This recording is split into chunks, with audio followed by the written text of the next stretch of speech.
Pierre, good afternoon. Thank you so much for chatting to us. Thank you.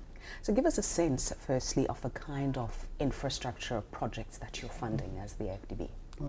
Thank you. So for the African Development Bank, infrastructure is absolutely critical.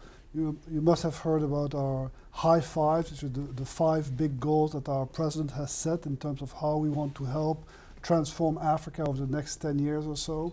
And 2 of them are particularly, for which infrastructure is particularly important, are Integrate Africa and Industrialize Africa, but also Feed Africa and other ones. So for us, infrastructure is critical not just to integrate Africa, but also to support the industrialization potential. And so we have been working, roads financing in particular has been, I would say, one of our top activities in a large, probably in most of our countries. It's certainly in the top 3 segments that we support. Funding aside, what have been the other challenges in terms of getting those massive infrastructure projects online? There are different dimensions. So you have your national projects, and then the ones that we tend to get involved in more actively are the regional ones. And so always getting different countries to align their positions, to align their approaches, their financing approaches, is one significant challenge, but it's definitely one that's worth tackling. Second one is the infrastructure needs in Africa, including West Africa, including Côte d'Ivoire, where we are now, are really extremely high. We need to attract more capital to the infrastructure sector. So how we can help governments structure transactions that can attract the private sector is, I think, another challenge. And so it goes from the right government policies to the right government institutions, and then finding the right investors, the right frameworks to enable them to contribute to the financing of infrastructure. It means also sometimes to let state enterprise get out of the way to create space for private enterprise, and then have government finance the parts that the private sector will not pick up on its own. So these are just some of the challenges. Are we seeing a timeliness delivery of these projects? Because obviously the onset costs can be quite high if that doesn't happen. So there's always a bit of a trade-off. It's always easier to build a road or an airport on a pure public sector basis because you just procure it and you go for it. Once you try to kind of design, structure more complex projects, it may take a bit more time. And so it requires a bit more preparation, but that's why one of the challenges is really to invest in the preparation of these large projects. So that would definitely be something that where more work is needed in many countries in the region, is to focus more on the upstream work and structuring projects in a way that they can be financed by different sources of funding.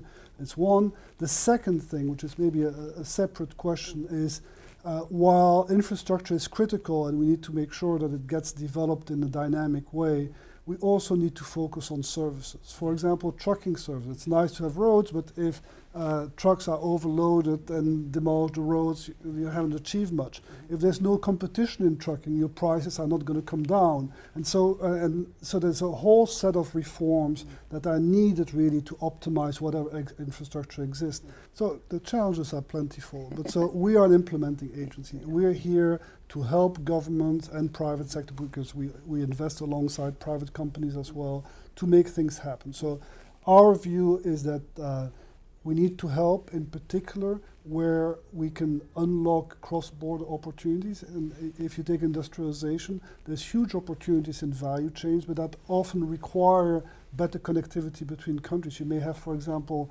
cotton in Burkina that needs access to markets and needs to go through Côte d'Ivoire or other countries. So that's one of the areas where we can help. And so since you were asking really about the infrastructure side, infrastructure is necessary but not sufficient.